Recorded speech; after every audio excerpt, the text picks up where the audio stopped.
मी आकर्षण बुटीकमधून बोलते, मिसेस शिंदे. मला तुम्हाला सांगायचं होतं की आकर्षण बुटीकने जे प्रोडक्ट काढलेलं आहे, म्हणजे जे फर्मे काढलेले आहेत, ते फर्मे खूप छान आहेत आणि बसतात त्याचे जे रिझल्ट आहेत, म्हणजे आमच्याकडे जे लेडीजांचे फीडबॅक आहेत, जवळजवळ आतापर्यंत झालेल्या सर्व सेमिनारमध्ये हजारो महिलांनी ते वापरलेले आहेत. आणि त्याच्यामध्ये एक आहे की आपला वेळ पण वाचतो, म्हणजे जे लेडीजांचा वेळ जातो की काही काहींना कटिंग येते, हे माप घ्यायला येतं, शिवायला येतं, पण कटिंग जमत नाही, कटिंग मध्ये काही ना काहीतरी प्रॉब्लेम असतो. तर तुम्ही जर आमचे हे फर्मे यूज केले तर 101% मी तुम्हाला गॅरंटीने सांगते की जर तुम्ही पद्धतीने व्यवस्थित पद्धतशीर फिटिंग वगैरे करून शिवलात तर काहीही प्रॉब्लेम येणार नाही. या फर्म्यांवर तुम्ही ब्लाऊज शिवून देऊ शकता. आणि याच्यामध्ये एक काय तर जर सपोज एखाद्या कस्टमरचे 10 ब्लाऊज शिवायला आले तर तुम्ही तो फर्मा काढणार, नंतर शिवणार, त्याच्यामध्ये तुमची वेळ वाचणार आहे. फर्मा असेल त्याच्यावर फक्त छापून तुम्हाला ब्लाऊज शिवायचा. आता याचा यूज कसा करायचा ते मी तुम्हाला सांगते. अगोदर याला साईडनं कट करून घ्यावं लागेल, लांबून लांबून बाहेरून कट करून घ्यायचे.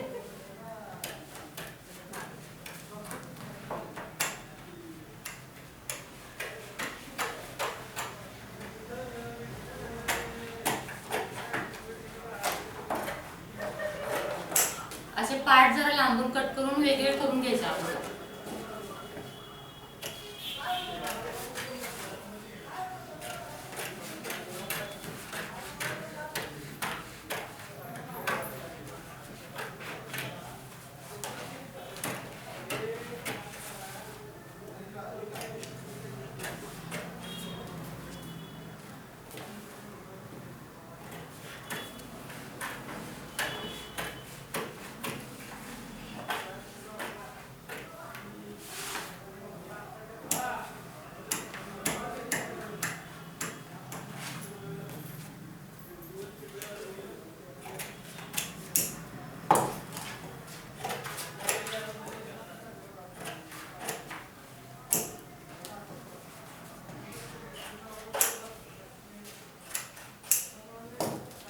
बघा असे पार्ट वेगवेगळे करून घेतलेत मी. लांबून का कापायचे तर आपल्याला रेषेवर अगदी अख्खा धरून कापू शकत नाही आपण, म्हणून वेगवेगळे पार्ट असे लांबून असे कापून वेगळे करायचे. आणि नंतर जी ही काळी लाईन आखलेली आहे या लाईनवर बरोबर हे शेपनुसार कट करायचे.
कागदावर असल्यामुळे हे लॉंग लाईफ तुम्हाला टिकतील.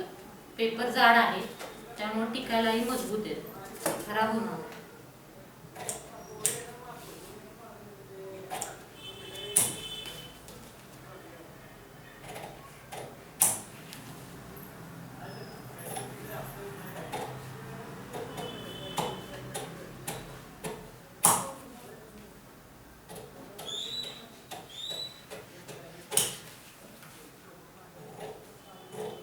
काही काहींचे बघा कटोरीचा टक्स फिरला जातो, काही प्रयत्न केला तरी कटोरीचे टक्स फिरले जातात. तर ही जी कटोरी काढलेली आहे ह्याचा टक्स अगदी मोजून सगळा व्यवस्थित ठेवलेला आहे.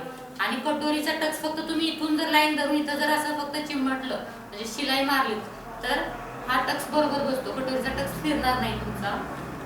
आणि जो हा मुंडा टाकलेला आहे या भागाला, तर या मुंड्याला कसल्याही घड्या येत नाहीत, रिंकल्स येत नाही. ज्या लेडीजांच्या या भागाला ज्या घड्या असतात ब्लाऊजला, त्या या फरम्यामध्ये पूर्ण अशी कटिंग केलेली आहे की या घड्या सगळ्या निघून जातात.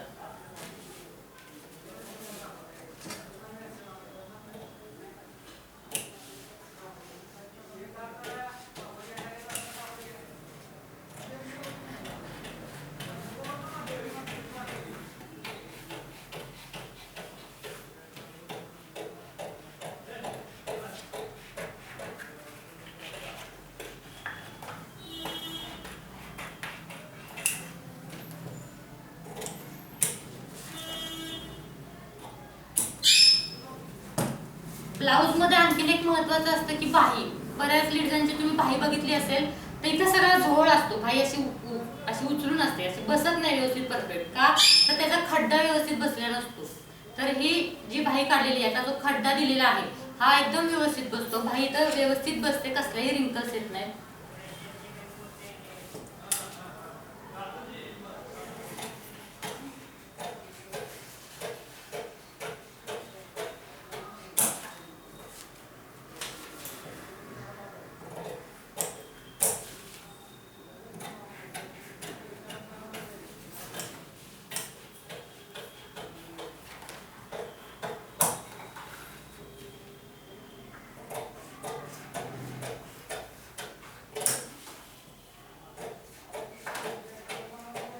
बघा, एकदा जर ही पेपर कटिंग करून जर तुम्ही ठेवलीत बाजूला तर तुम्ही हे बऱ्याच वेळा यूज करू शकता. आणि याच्यामध्ये सर्व माहिती दिलेली आहे. असेच फर्मे आमचे 32 पासून 38 साईज पर्यंत तुम्हाला मिळतील. याच्यामध्ये पूर्ण माहिती दिलेली आहे, उंची किती, छाती किती, कंबर किती, बाहीची उंची किती.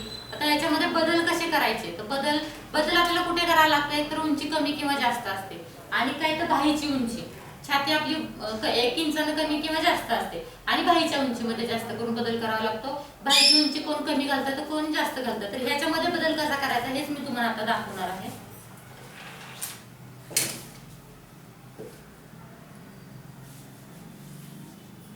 काठावर काठ ठेवून पहिली ब्लाउज पीसची घडी घालायची आहे.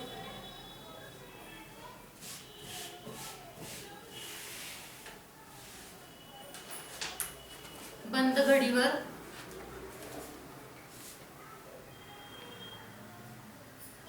तुम्हाला जर पाठीमागची भागाची उंची वाढवायची असेल तर तुम्ही खालच्या बाजूनं वाढवू शकता, इथून. किंवा जर तुमचं 14 उंची असेल, जे माप आहे याच्यावर ही जर उंची असेल तर आहे यानुसार नुसतं कटिंग करून टाकायचे आहे, या फरम्यावर राखायचं.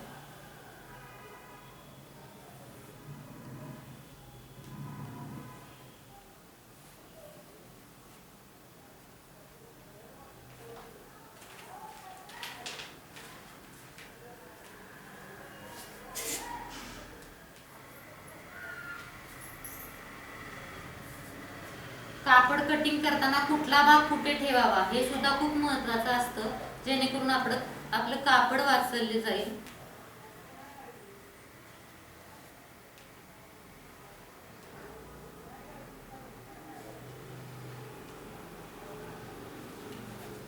बघा, बॅकच्या मुंड्यात फ्रंटचा मुंडा बसवला, त्यामुळे इथे जे कापड वाया जातं ते आपलं यूज होणार आहे. कटोरीचा जो हा टोकाचा भाग आहे आपण कमरेच्या या भागात ठेवणार आहे.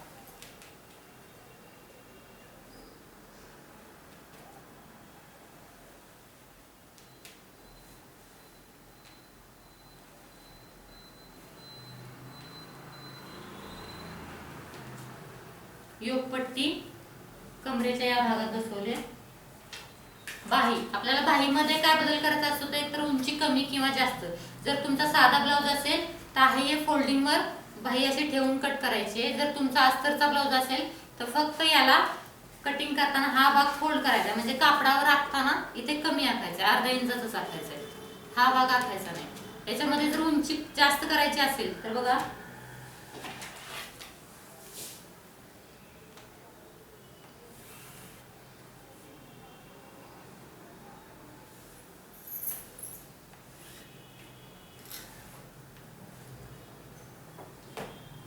खालच्या बाजूने तुम्हाला जेवढी उंची हवी तेवढी ठेवू शकता.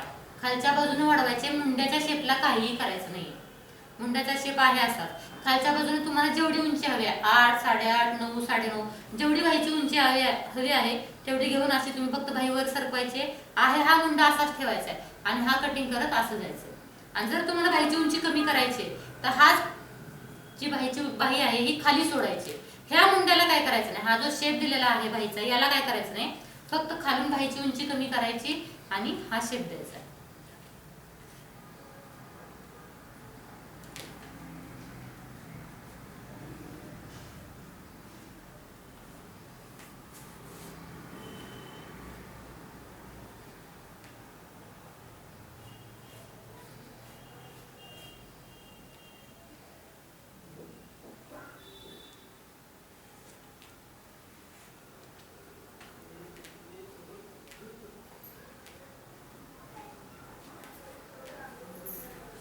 बघा या प्रकारे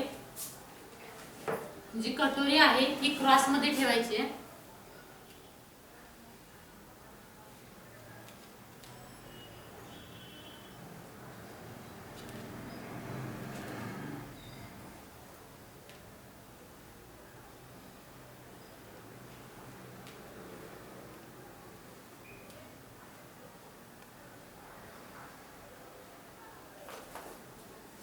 अशा प्रकारे पेपर कटिंग ठेवून तुम्ही ब्लाउज पीस कटिंग करू शकता.